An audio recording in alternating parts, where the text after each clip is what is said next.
Om Shanti. Good morning.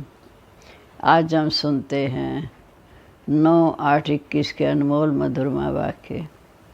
आज है सोमवार। प्यारे बाबा हमें सोमरस पिलाने आए, वर्षे का अधिकारी बनाने आए।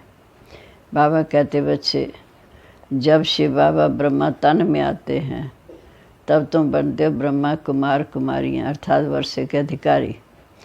फिर बाबा ने कहा, हर एक को लक्ष्य रखना है कर्मातीत बनने का। कर्मातीत आयरन एज से गोल्डन एज बनना पुरुषार्थ का यही समय है। आयरन एज से गोल्डन एज बनना, कर्मातीत अवस्था को पाना, यही पुरुषार्थ का संगम का समय है। तो बाबा ने कहा कि ब्रह्मा के बच्चे सब ब्रह्मा कुमार कुमारियाँ, उनको शिव बाबा स्वयं पढ़ाते हैं। वर्षा भी शिव बाबा से मिलता है, ब्रह्मा से नहीं। तो जितना शिव बाबा को याद करेंगे उतना वर्षे के अधिकारी बनेंगे। फिर बाबा ने कहा,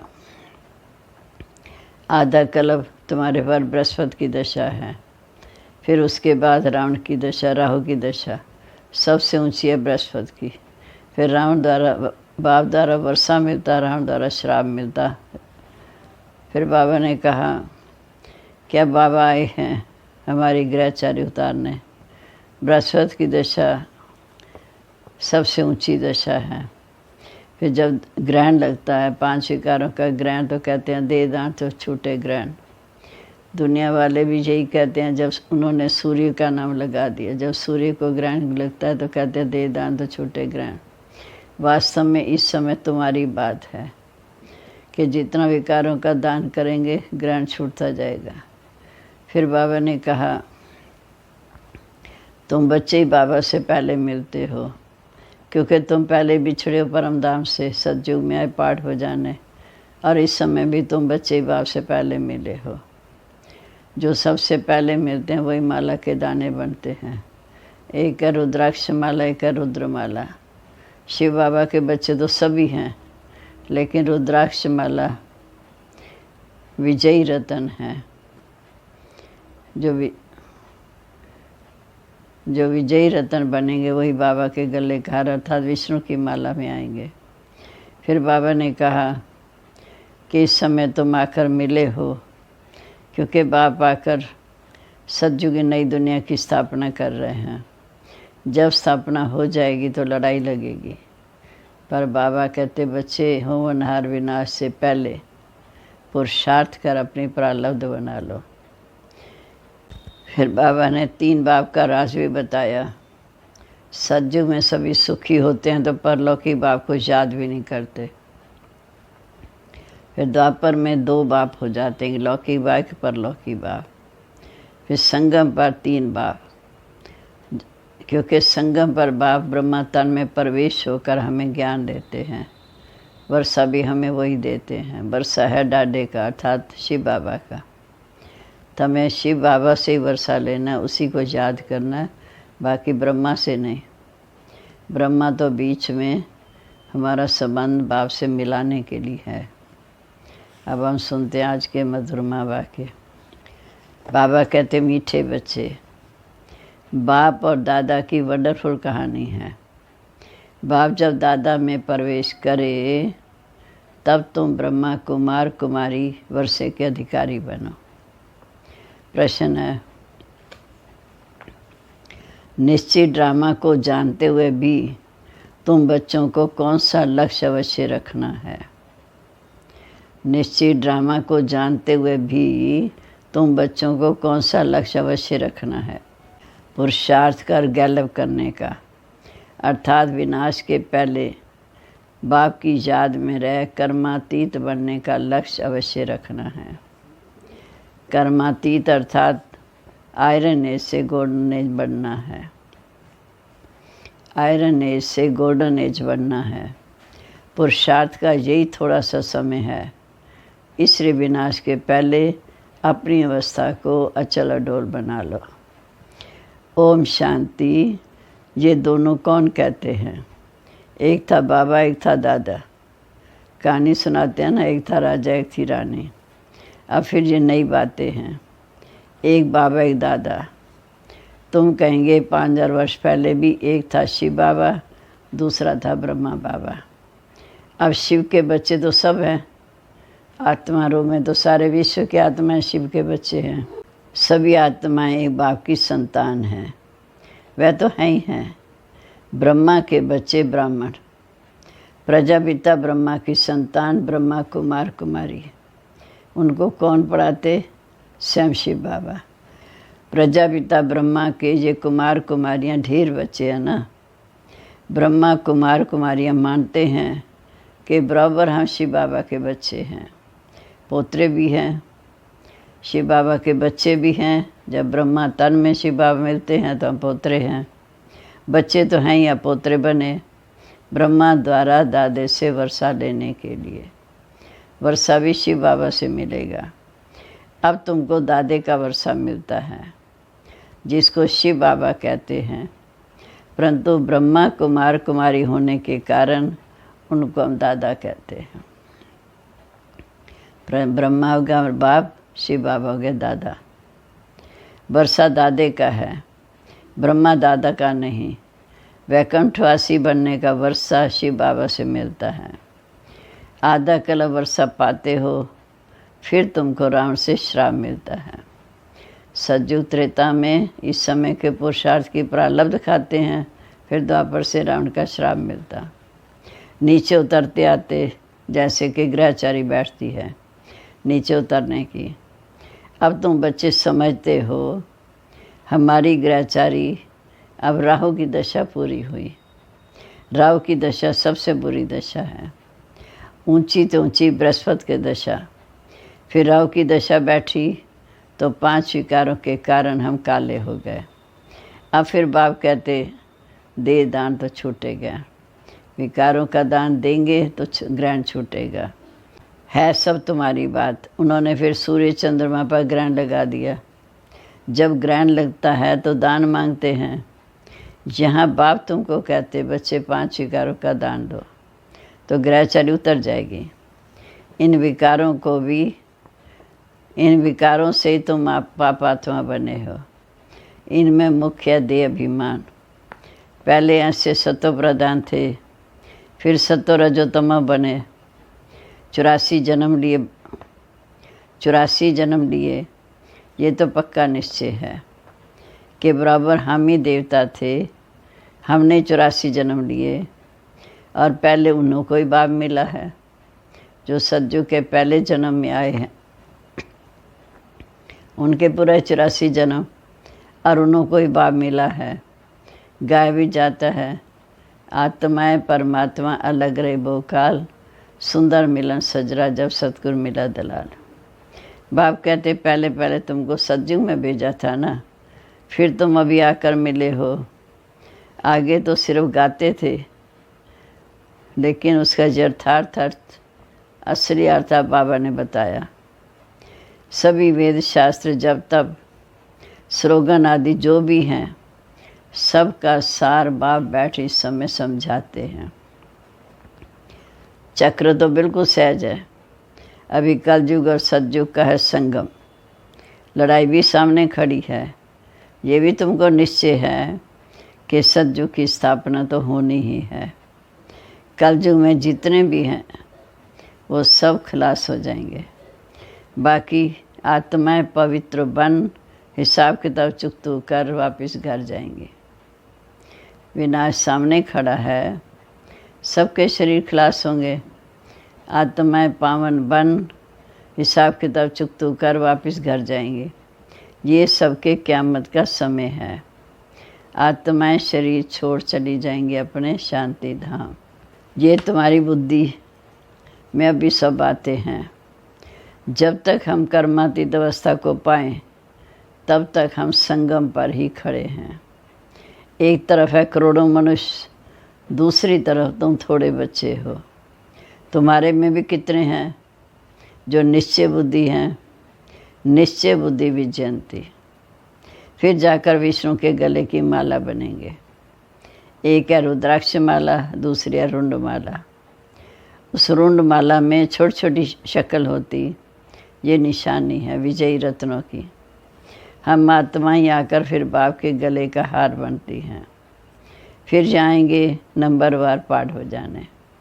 माला 8 की भी 108 की भी है, 16,108 की भी है। अब 16,000 हैं या 5-10 हज़ार हैं, उनका कोई हिसाब नहीं निकाल सकते। ये मालाएं गाई जाती हैं। बाबा कहते इन बातों का तुम फिक्र क्यों करते हो।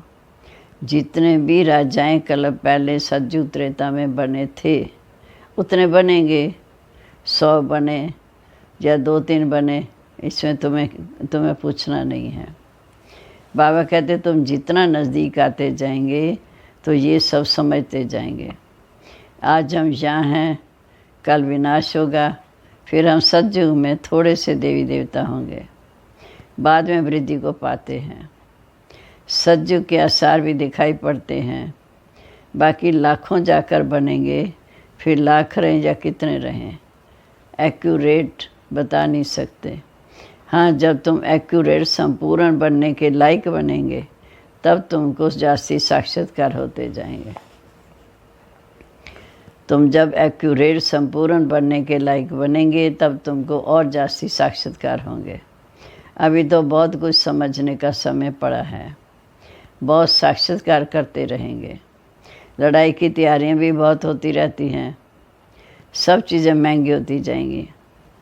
विदेश में भी अब खूब टैक्स आदि लगते रहेंगे। बहुत बाद महंगाई होकर फिर एकदम सस्ताई हो जाएगी। कलयुग अंत तक बहुत महंगाई होगी, फिर सतयुग में सस्ताई हो जाएगी। सतयुग में कोई चीज़ पर खर्चा नहीं होगा, सब खाने आदि भरपूर हो जाएंगे। नई दुनिया में वैभव भी बहुत होते। लक्ष्मी नारायण के पास बहुत वैभव थे ना। श्रीनाथ द्वारे में मूर्तियों के आगे कितने वैभव का भोग लगाते हैं। वहाँ बहुत माल बनते हैं और फिर मिलकर खाते रहते। कहेंगे हम देवताओं को भोग लगाते हैं,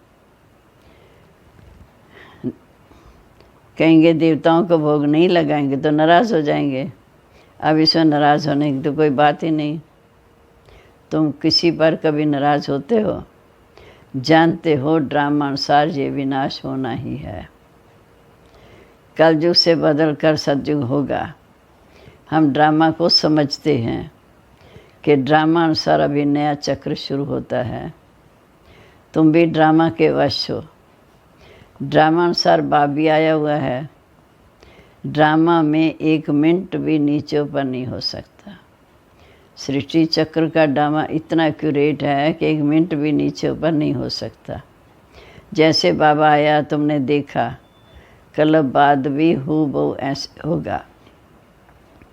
शास्त्रों में तो कलब की आयु लंबी चौड़ी लिख दी। अब तुम बच्चों की बुद्धि में है कि बराबर विनाश सामने खड़ा है। अब तुम गैलप कर रहे हो। जानते हो बाप को याद कर हमको कर्मातीत अवस्था में ज़रूर पाना है। बाप को याद कर कर्मातीत अवस्था को ज़रूर पाना है, अर्थात आयरन एज से गोल्डन एज बनना है। अभी अगर पुरुषार्थ नहीं करेंगे तो पद भ्रष्ट हो जाएगा। संगम समय पुरुषार्थ करने का है, अगर अभी नहीं करेंगे तो पद भ्रष्ट हो जाएगा। बाबा कहते हे आत्माएं, अब तुम पतित बन गई हो, ये भी जानते हो। बहुत किस्म के आएंगे और धर्मों में बदली हो गया, वह निकल कर आते रहेंगे। जो आदि सनातन देवी देवता धर्म की आत्माएं दूसरे धर्म में चली गई, वो भी निकल कर आएंगे, आकर अपना पुरुषार्थ करते रहेंगे। बाप से वर्षा पाना है। ब्राह्मण धर्म में आकर फिर देवता धर्म में जाएंगे। ब्राह्मण धर्म में नहीं आएंगे तो देवता धर्म में कैसे जाएंगे? जब तक शूद्र से ब्राह्मण नहीं बने तो देवता कैसे बनेंगे? ब्राह्मण दिन प्रतिदिन वृद्धि को पाते रहेंगे।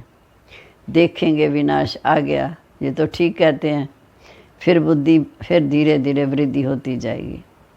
ब्राह्मणों का झाड़ वृद्धि को पाकर फुल हो जाएगा तो वापस जाएंगे। देवताओं का झाड़ बढ़ेगा। अभी तुम संगम पर राजयोग सीख रहे हो। इस संगम को कल्याणकारी युग कहा जाता है। संगम का ही गायन है। गंगा सागर का मेला दिखाते हैं। संगम पर ही गंगा सागर का मेला दिखाते हैं। वो सब भक्ति मार्ग का है। जहाँ है ज्ञान सागर और ज्ञान गंगाओं से निकली हुई ज्ञान गंगाएं। ज्ञान सागर और ज्ञान सागर से निकली हुई ज्ञान गंगाएं अर्थात आत्मा और परमात्मा का मिलन। ज्ञान सागर से पतित पावन अक्षर लगता है। वह समझते हैं पतित पावनी गंगा है, फिर गंगा में स्नान करने जाते। ये नदियाँ तो सतयुग से लेकर चलती आई हैं। आजकल तो नदियाँ कहाँ कहाँ डुबो भी देती हैं, क्योंकि वो भी तमो प्रधानता है। प्रकृति भी तमो प्रधान, सागर भी तमो प्रधान हो पड़ा। सागर थोड़ी सी उछल खाएगा तो सब कुछ खलास कर देगा। सतयुग में हम थोड़े ही भारत में रहते हैं। जमुना के कंठे पर ही राज होगा। दिल्ली परिस्थान थी या फिर बननी है। सतयुग में थोड़ी जीवात्माएं रहती हैं, फिर धीरे धीरे वृद्धि होती जाती। अब ये कलयुगांत कितने ढेर मनुष्य हो गए। बेहद का नाटक है जिसको अच्छी रीति समझना है। ये सारा चक्र बेहद का नाटक है जिसको अच्छी रीति समझना है। भर कोई अपने को एक्स्ट्रा समझते भी हैं, परंतु कल्प 5000 वर्ष का है। ये किसी को पता नहीं कहाँ 84 जन्म, कहाँ 84 लाख जन्म, और कल्प है सिर्फ 5000 वर्ष का, उसमें 84 जन्म। अब तुम रोशनी में हो, अब तुम्हें ज्ञान की रोशनी मिली है, तुमको बाप से वर्षा मिलता है। बाप कहते मीठे बच्चे मन मना भाव। बाप को याद करना है। शिव भगवान वाच, कृष्ण थोड़ी ज्ञान का सागर है। भगवान की महिमा में और देवताओं की महिमा में बहुत फ़र्क है। भगवान की महिमा में देवताओं की महिमा में बहुत फ़र्क है। भगवान तो गुणों का भंडार है, सर्वशक्तिवान है। देवी देवताओं को कहते हैं सर्वगुण संपन्न, 16 कला संपूर्ण, संपूर्ण निर्विकारी। बाप जो नई रचना रचते हैं उनकी महिमा है सर्वगुण संपन्न। अब तुम ऐसे बन रहे हो, अर्थात देवी देवता सर्वगुण संपन्न बन रहे हो। बाप की महिमा और इनकी महिमा में रात दिन का फर्क है। ये राजयोग है। गाया भी जाता है कि भगवान ने आकर राजयोग सिखाया। वो है निराकार, तो ज़रूर निराकार को साकार में आना पड़े ना सिखाने के लिए। भगवान की इतनी महिमा है तो ज़रूर आना पड़े। उनका जन्मदिन अलौकिक है और किसी का भी दिव्य जन्म नहीं गाया जाता। शिव बाबा का जन्म दिव्य और अलौकिक है। हमारे इतना गर्भ में जन्म नहीं लेते हैं, परकाय प्रवेश करते हैं। ये भी बच्चों को समझाया। एक होता है लौकिक बाप, दूसरा परलौकिक बाप जिसको भगवान का सब याद करते हैं। तीसरा अलौकिक बाप, ये फिर वंडरफुल बाप है। जब परलौकिक बाप शिव बाबा बच्चों को अडॉप्ट करते हैं तो बीच में ये अलौकिक ब्रह्मा बाबा हैं। प्रजापिता ब्रह्मा के कितने ढेर बच्चे हैं। शिव बाबा आकर ब्रह्मा द्वारा तुम्हें पहले अपना बनाते हैं, अडॉप्ट करते हैं। कितने ब्रह्मा कुमार कुमारियाँ बनते हैं। लौकिक बाप को तो करके 8-10 बच्चे होंगे।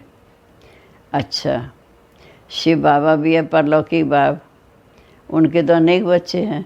सारे विश्व की आत्मा उसके बच्चे हैं। सभी आत्माएं कहती हैं कि हम आत्मा रूप में ब्रदर्स हैं, भाई भाई हैं। अब इस संगम पर फिर अलौकिक बाप मिलता है। ये ज्ञान भी तुमको वहाँ नहीं रहेगा। सतयुग में ये ज्ञान नहीं रहेगा। ना अलौकिक बाप की याद होगी, ना परलौकिक बाप की। प्रजापिता ब्रह्मा बाप मिलता ही तब है जब बाप आकर नई सृष्टि की स्थापना करते हैं।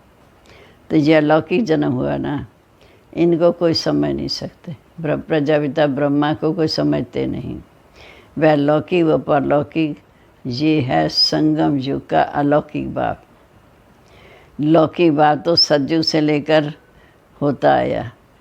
सतयुग त्रेता में लौकिक बाप था। द्वापर से फिर परलौकिक बाप को याद करते हैं। परलौकिक बाप को सतयुग में कोई याद नहीं करते, वहाँ तो एक बाप है। फिर द्वापर में जब भक्ति मार्ग शुरू होता है तो 2 बाप होते। फिर संगम पर 3 बाप। प्रजापिता ब्रह्मा तो अभी मिला, अभी तुम उनके बच्चे बने हो। ये है लौकिक बाप। अब तुम इन बातों को अच्छी रीति जानते हो और याद करते हो। अब बाबा कहते अपने को आत्मा समझ, बाप को याद करो। सतयुग में फिर याद करने की दरकार नहीं, संगम पर ही बाबा कहते शिव बाबा को याद करो, सतयुग में याद करने की दरकार नहीं। दुख में परलौकी बाप का सब सिमरन करते हैं, ये तो बिल्कुल सहज बात है। सतयुग त्रेता में होता है एक बाप, फिर द्वापर में 2 बाप। सतयुग में होता है एक बाप, द्वापर में 2 बाप। इस समय तुम अलौकिक बाप के बच्चे बने हो, जिस द्वारा तुम्हें वर्षा मिलता। तुम बच्चे ब्राह्मण बनते हो, फिर तुम देवता बनेंगे। विनाश भी तुमको देखना है, जो तुम इन आँखों से देखेंगे। बम आदि गिरेंगे, मनुष्य तो मरेंगे। जापान में बम छोड़ा, देखा ना कैसे मनुष्य मरे। अब यहाँ लड़ाइयाँ लगती रहती हैं, खुद भी कहते हैं हम तंग होते जाते। 10-10 वर्ष तक लड़ाई चलती रहती। बम्स में तो चपटी सेकंड में खलास हो जाएंगे। चिंगारी लगती है तो शहर के शहर नष्ट हो जाते हैं। ये तो बम्स हैं, आग लगनी है। बाबा कहते तुम बच्चे जानते हो कि बाप आए हैं स्थापना और विनाश कराने, तो ज़रूर वह सब होगा। पुरुषार्थ करने का भी संगम का समय है। माया घड़ी घड़ी तुम्हारा बुद्धि जो तोड़ देती है। जब तुम अचल अडोल स्थिर बन जाएंगे, फिर माया के तूफान नहीं आएंगे। कोई तो सारे दिन में घंटा आदमी याद नहीं करते। बाप कहते बच्चे तुम कर्म योगी हो, 8 घंटा तो यज्ञ सेवा करेंगे, 8 घंटा याद कर सको, इतना पुरुषार्थ करना है। याद करते रहने से ही भी कर्म विनाश होते जाएंगे। इसको योग अग्नि कहा जाता। यह है मेहनत। गृहस्थ व्यवहार में रहते हुए सिर्फ याद करना है। ये भी बाबा बताते हैं, जिन्होंने गृहस्थ छोड़ा है, बाबा के बच्चे बने, वह भी इतना याद नहीं करते। माना जो आश्रम पे रहने वाले वो भी इतना याद नहीं करते, घर में रहने वाले और ही जास्ती याद करते हैं। अर्जुन और भील का मिसाल भी देते हैं ना, कि अर्जुन और भील का मिसाल। मेहनत है बाप को याद करना, चक्र को समझना। महाभारत लड़ाई भी ज़रूर लगेगी, सतयुग में थोड़ी लगेगी। तो तुम बच्चों को इस समय अंधों की लाठी बनना है, अर्थात जो अज्ञान में है उनको जाकर रास्ता दिखाना है। सबको रास्ता बताना है कि बाप को याद करो, चक्र को याद करो और सुदर्शन चक्रधारी बनो। सबको रास्ता बताना है कि बाप को याद करो, चक्र को याद करो, सुदर्शन चक्रधारी बनो। अच्छा जी, मीठे मीठे सिक्के लदे बच्चों प्रीत, माता पिता बाप दादा का याद प्यार, गुड मॉर्निंग। रूहानी बाप की रूहानी बच्चों को नमस्ते। रूहानी बच्चों की रूहानी बाप दादा को नमस्ते। नमस्ते बाबा, गुड मॉर्निंग। शुक्रिया बाबा, कितनी अच्छी शिक्षाएं देकर हमें अपना बनाया, सतयुगी वर्षे का अधिकारी बनाया। अब धारणा के लिए मुख्य सार। पहली पॉइंट है, कम से कम 8 घंटा रहने का पुरुषार्थ करना है। अपनी अवस्था अचल अडोल रखने के लिए याद का अभ्यास बढ़ाना है, गफलत नहीं करनी है। दूसरा, ये ड्रामा एक्यूरेट बना हुआ है, इसलिए किसी पर भी नाराज़ नहीं होना है, निश्चय बुद्धि बनना है। अब आज का वरदान, दिल में सदा एक राम को बसाकर सच्ची सेवा करने वाले माया जीत विजयी भव। दिल में सदा एक राम अर्थात शिव बाबा को बसाकर सच्ची सेवा करने वाले माया जीत विजयी भव। हनुमान की विशेषता दिखाते हैं कि वह सदा सेवाधारी महावीर था, इसलिए खुद नहीं जला, लेकिन पूंछ द्वारा सारी लंका जला दी। तो जहाँ भी जो सदा सेवाधारी हैं, वह माया के अधिकार को ख़त्म कर सकते हैं। जो सेवाधारी नहीं, वो माया के राज्य को जला नहीं सकते। हनुमान के दिल में सदा एक राम बसता, तो बाप के सिवा और कोई भी दिल में ना हो, अपनी देह की समृद्धि भी ना हो, तब कहेंगे माया जीत विजयी भा। स्लोगन है, जैसे आत्मा और शरीर कंबाइंड है, ऐसे आप बाप के साथ कंबाइंड रहो। जैसे आत्मा और शरीर कंबाइंड है, ऐसे आप बाप के साथ कंबाइंड रहो। समान है, मैं अचल अडोल कर्म योगी माया जीत विजयी रतन हूँ। अचल अडोल कर्म योगी माया जीत विजयी रतन हूँ। ओम शांति। अब व्यक्ति सारे डबल लाइट फरिश्ता स्थिति का अनुभव करो। पहले अपनी देह के लगाव को ख़त्म करो, तो संबंध पदार्थ में लगाव आपे ख़त्म हो जाएगा। फरिश्ता बनने के लिए पहले ये अभ्यास करो कि ये देह सेवार्थ है, अनासक्त हूँ, ये मेरी अमानत है, मैं ट्रस्टी हूँ। फिर देखो फरिश्ता बनना कितना सहज लगता है। पहले देह का अभिमान ख़त्म करो। सुनते हैं दादी जी की विशेषता। गंभीर और नम्रता के गुण में परिपूर्ण थी। जैसे मम्मा कुमारी होते भी सबको अपनी माँ लगने लगी, ऐसे दादी को भी मुन्नी माँ कहते थे। उनमें रूहानियत, गंभीरता, नम्रता ऐसे झलकती थी जो कुमारी होते होते भी माँ बन गई, गुणवान बन गई। बाबा मम्मा को भी जो कहना हो वो पहले दादी को कहते। दादी के ऊपर बाबा का शुरू से अधिकार रहा है। गंभीरता और नम्रता के गुण से परिपूर्ण बनो। ओम शांति।